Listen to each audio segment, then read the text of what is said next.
Facebook is under pressure to crack down on false news, fake accounts, and inflammatory content that can be manipulated to influence the public.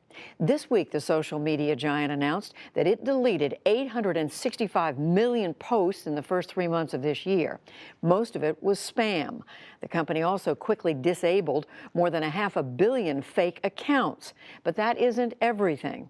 Tonight, we take a look at how Facebook tries to tackle the content it won't delete. Miles O'Brien has been examining the problem of junk news and Facebook.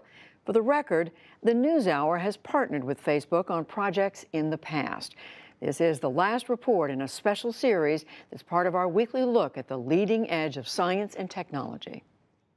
Inside Facebook headquarters in Silicon Valley, they're trying to rethink the column of babble that the newsfeed has become. So I don't think this is actually necessarily all that bad of a design, even though it doesn't look that great.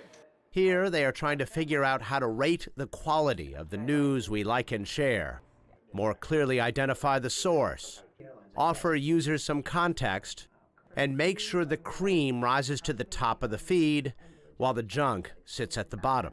We don't want a false story to get distribution, so we demote it.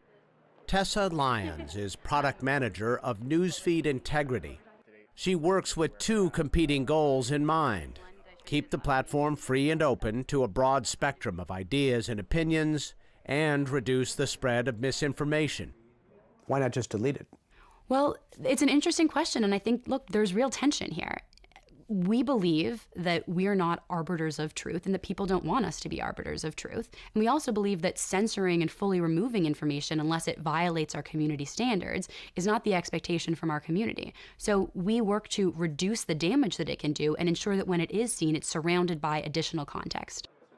Even though nearly half of all Americans now get their news from Facebook, the company insists it is a technology enterprise, not in the business of making editorial judgments.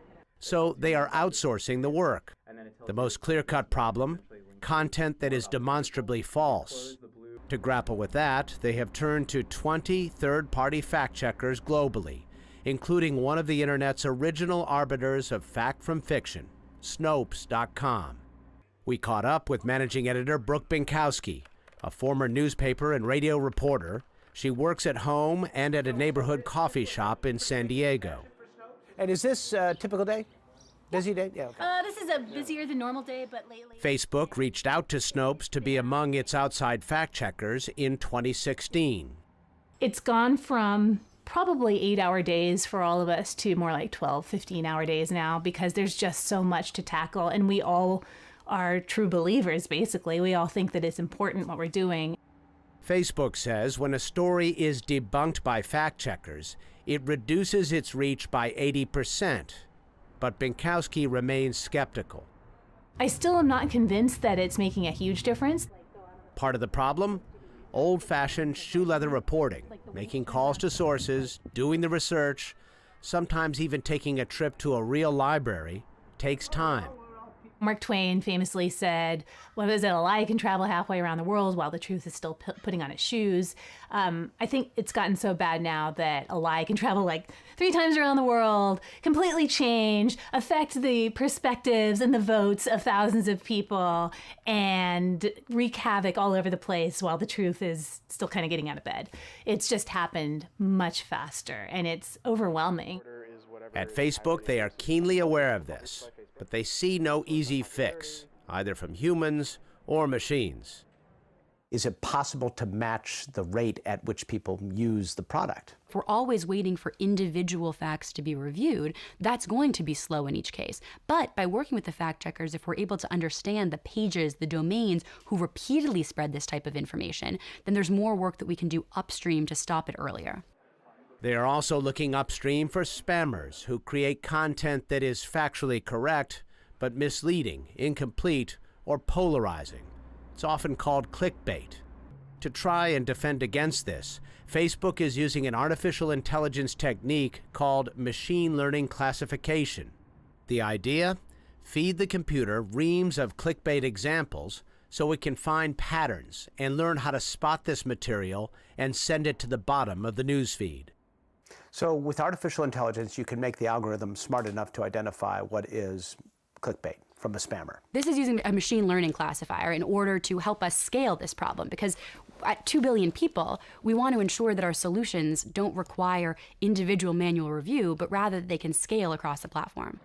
Producer Cameron Hickey has been developing his own tool to identify the junk as part of our reporting.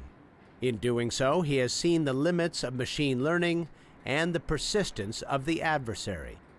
Using software to recognize patterns and then do something based on those patterns that you recognize is only as good as the pattern remaining consistent. And the whole point of this problem is that the people who are trying to publish content like this, they're adaptive, right? So as soon as you shut down one avenue, they move to another avenue. Historically, junk news producers have taken advantage of the fact that most everything that appears in the Facebook newsfeed looks the same, whether it's heavily researched and vetted journalism or pure junk. In the days when we bought newspapers and magazines at newsstands or supermarkets, it was easier to identify the difference between quality and junk. This is our user experience labs. Facebook is developing ways to give its users some clues in labs like this one. So what's going to happen is there's going to be red dots that pop up on the screen. I just want you to follow them with your eyes. Grace Jackson is a quantitative user experience researcher at Facebook.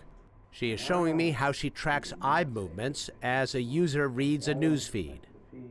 She's testing to see how easily I recognize visual cues that an article has been fact-checked or links are added for context. I blew by it, Yeah, I think you need a little more there. this was our original design that we had tested and learned that a lot of people skipped right over it and never saw the entry point over here. Well, it's not obvious that's a click point, right? Exactly. The eye-tracking data helps product designer Jeff Smith as he ponders new ways to give users clues about the credibility of information. We're in this new space and age where we're trying to design for new mechanisms that give people those credibility cues that used to be there via the publisher on the supermarket aisle or the newsstand. He's working on a design that more clearly identifies articles that have been debunked, provides context, related articles, and information about the publisher. I'm trying to give the user as much information as possible in a way that they can easily sort of digest and understand without getting in the way. The Facebook newsfeed algorithm is finely tuned to hold our attention, originally without an emphasis on the quality of the content. But the company says it is trying to change that.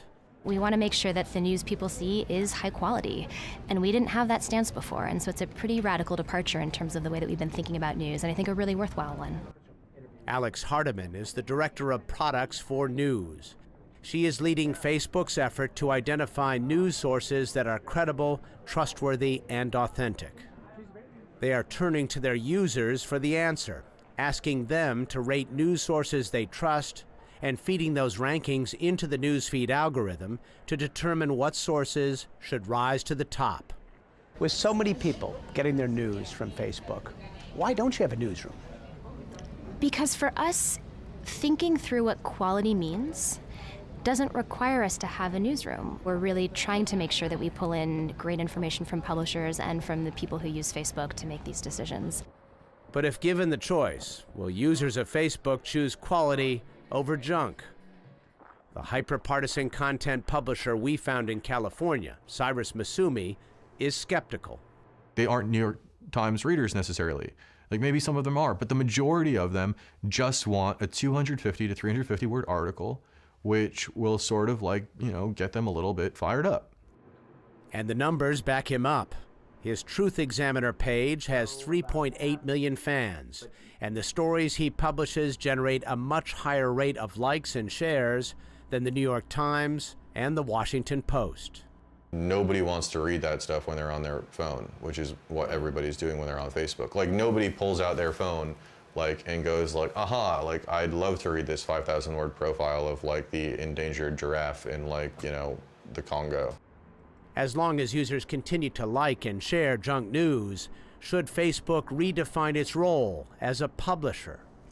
I think that they really need to come to terms with the fact that they are a media company on top of everything else, because right now they keep saying they're tech, they're tech, they're tech.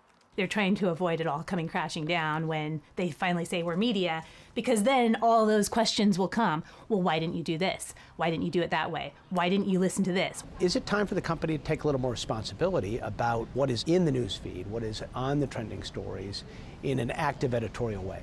I say absolutely yes to responsibility. The tactics as to whether or not active editorial way, I would say we don't know. So the first part, yes, we have a responsibility to making sure that the news people see on Facebook is high quality. The problem is far from solved, and the 2018 midterm elections are looming. Even as the political races heat up, here at Facebook, they are running their own race with no finish line in sight. I'm Miles O'Brien for the PBS NewsHour in Menlo Park, California. Fascinating, and you can watch all of the stories in Miles' series about junk news online at pbs.org/newshour.